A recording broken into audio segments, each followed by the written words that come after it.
Hi, sociology students. My name is Mrs. Jessica Lindenmeyer, and I am your Soc teacher for Deer Valley Online Learning Program. I also teach many other subjects for the Deer Valley Online Learning Program, including World History, Honors World History, Gifted World History, and Economics. So you may see me maybe in another course. In fact, I hope you do.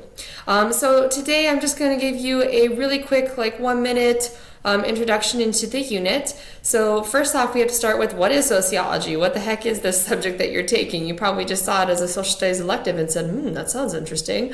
But we're going to look into the specifics. So I have a quick introduction underneath here. You'll see it's like a 10-minute PowerPoint. It's nothing crazy.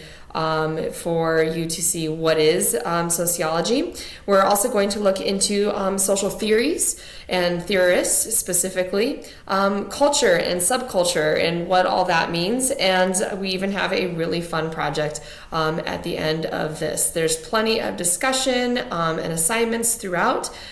Just please let me know if you have any questions as you go. Otherwise, I'm really looking forward to getting started with you, and I'm really looking forward to your Moral Holidays project, but that's a little ways away. So please just let me know if you have any questions, and thank you so much for watching.